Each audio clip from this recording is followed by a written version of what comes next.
ক্রিমে মার্কারির মাত্রা থাকে 1 ppm, কিন্তু এটাতে আছে 40 ppm, 39 মাত্রা বেশি দেওয়া আছে, যেটা যারা ব্যবহার করে খুবই ক্ষতিকর, স্বাস্থ্যের জন্য খুবই ক্ষতিকর।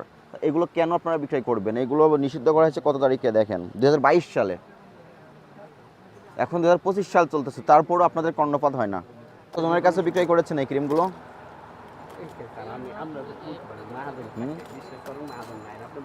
যাদের কাছে বিক্রি করেছেন তারা তো ক্ষতিগ্রস্ত হয়েছে, তাদের কাছে মাপ চান, তারা যদি মাপ করে দেয় মাপ পাবেন।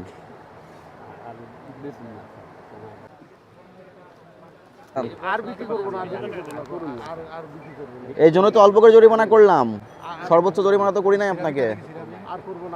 নাম কি দোকানের? হ্যাঁ, সুলতান স্টোর। সব ধ্বংস করে দেন, রসিদ দিয়ে পিছনে সিগনেচার নেবেন, প্রাপ্তি স্বীকার নেবেন, ঠিক আছে? এই আপনাদের আজকে ভিতরে ঢুকলাম না, দেখলাম না, ঠিক আছে? আপনারা তো মেসেজটা পেয়েছেন, মেয়াদ উত্তীর্ণ পণ্য বিক্রয় করা যাবে না। যে পণ্যের আমদানিকারকের বৈধ আমদানিকারকের স্টিকার নাই সেই পণ্য বিক্রয় করা যাবে না। নিম্নমানের ভেজাল পণ্য বিক্রয় করা যাবে না।